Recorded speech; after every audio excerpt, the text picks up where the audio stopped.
அஸ்ஸலாமு அலைக்கும். Hello friends, எல்லோரும் எப்படி இருக்கீங்க?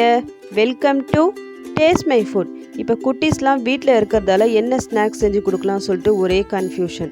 லாக்டவுன் இருக்கிறதால நம்மளை வெளியும் போய் வாங்கி தர முடியாது. ஸோ நம்ம டிஃப்ரெண்ட்டாக செஞ்சு கொடுத்து தான் அவங்க சாப்பிடவும் செய்கிறாங்க. அந்த வகையில் தான் இன்றைக்கி நம்ம உருளைக்கிழங்கை வச்சு டிஃப்ரெண்ட்டான ஒரு ஸ்நாக்ஸ் ரெசிபி பண்ண போகிறோம். கண்டிப்பாக இது குட்டீஸ்க்கு ஃபேவரட் ஒன்னாக இருக்கும். இந்த ரெசிபிக்காக இன்றைக்கி நான் ஒரு 2 உருளைக்கிழங்கு அதில் இருக்க ஸ்கின்லாம் நல்லா ரிமூவ் பண்ணி எடுத்து வச்சுருக்கேன். ப்ளஸ் ஒரு வெங்காயம் எடுத்து வச்சுருக்கேன். நம்ம தேங்காய்லாம் துருவோம்ல, அதில் வந்து சின்னதாக இருக்கும் பாருங்கள், பெரிய ஹோலில் சின்ன ஹோலில் ஃபஸ்ட் நம்ம துருவி எடுத்துக்கலாம். ஏன்னா உருளைக்கிழங்கை நம்ம பாயில் பண்ணாமல் அப்படியே டைரெக்டாக தான் நம்ம துருவி எடுத்து இந்த ரெசிபியை பண்ண போகிறோம். ஸோ இந்த மாதிரி சின்ன சின்ன ஹோலில் நம்ம துருவி எடுத்துட்டால் உருளைக்கிழங்கு ஈஸியாக குக் ஆகிடும். இப்போ இந்த உருளைக்கிழங்கு நம்ம துருவி எடுத்தாச்சு. இப்போ அதே மாதிரி இந்த வெங்காயம் நம்ம வச்சுருக்கோம், இந்த வெங்காயத்தை துருவி எடுத்துடலாம்.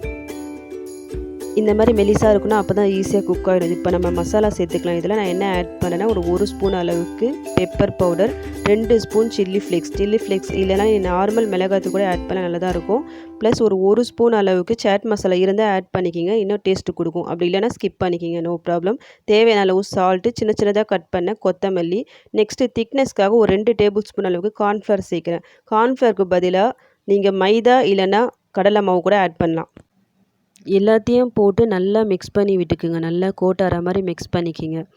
இது செஞ்சுட்டு இவ்வளோ நேரம் வைக்கணும்னு இல்லை, நம்ம மிக்ஸ் பண்ணி உடனே நம்ம குக் பண்ணிடலாம். இப்போ நம்ம குக்கிங்கை ஸ்டார்ட் பண்ணிடலாம். இந்த மாதிரி பேன் இருந்தால் இந்த பேனில் கொஞ்சம் ஆயில் போட்டுக்குங்க. இல்லைனா தோசைலாம் செய்வோம்ல, அந்த மாதிரி தவாவில் கூட எண்ணெய் ஊற்றிக்கலாம். எண்ணெய் ஊற்றிட்டு நம்ம மிக்ஸ் பண்ணி வச்சுருக்கோம்ல, இது போட்டு இந்த மாதிரி நல்லா ஸ்ப்ரெட் பண்ணி விட்டுக்கோங்க. கொஞ்சம் திக்காக வர மாதிரி ஸ்ப்ரெட் பண்ணி விட்டுக்கிங்க, ரொம்ப மெலிசாக வேண்டாம். இந்த மாதிரி ரவுண்டாக வர மாதிரி பார்த்துக்குங்க. ஸ்டவ் சிம்மில் வச்சுக்கிங்க. ஏன்னா உருளைக்கிழங்கு நம்ம பாயில் பண்ணாமல் ராவாக அப்படியே தான் நம்ம இதில் ஆட் பண்ணியிருக்கோம் இந்த ரெசிப்பியில். ஸோ இது குக் ஆகிறதுக்கு கொஞ்சம் டைம் எடுக்கும். ஸோ இந்த ப்ராசஸ் ஃபுல்லாக நீங்கள் சிம்லே வச்சு பண்ணுங்கள், அப்போ தான் டேஸ்ட்டாக நல்லா வரும். ஒரு பக்கம் நல்லா கோல்டன் ப்ரௌன் கலர் வந்த உடனே இன்னொரு சைடு சேஞ்ச் பண்ணிக்கிங்க, திருப்பி விட்டுருங்க. இந்த மாதிரி ஒரு 2 டைம்ஸ் திருப்பி போட்டு குக் பண்ணுங்கள், அப்போ தான் பொட்டேட்டோ நல்லா குக் ஆகும். எந்த அளவுக்கு பொட்டேட்டோ நல்லா குக் ஆகுதோ அந்த அளவுக்கு இந்த ஸ்நாக்ஸ் ரெசிபி நல்ல ஒரு டேஸ்ட்டு கொடுக்கும். அவ்வளோதான், இப்போ ரெடி ஆகிடுச்சு. கலர் பாருங்கள், நல்லா சேஞ்ச் ஆகிடுச்சு. இப்போ நம்ம வேறு ஒரு பிளேட்க்கு ட்ரான்ஸ்ஃபர் பண்ணிக்கலாம். சர்வ் பண்ணுறதுக்கு ரெடியாக இருக்குது. பசங்களுக்கு பொட்டேட்டோ பேன் கேக் சொல்லிட்டு கொடுங்க, ரொம்ப விரும்பி சாப்பிடுவாங்க. கூடையே டொமேட்டோ கெச்சப் வச்சு கொடுங்க, நல்லாயிருக்கும் காம்பினேஷன். நீங்களும் இந்த ஸ்நாக்ஸ் ரெசிபியை செஞ்சு பார்த்துட்டு எப்படி வந்துச்சுன்னு எனக்கு கமெண்ட் பண்ணுங்கள்.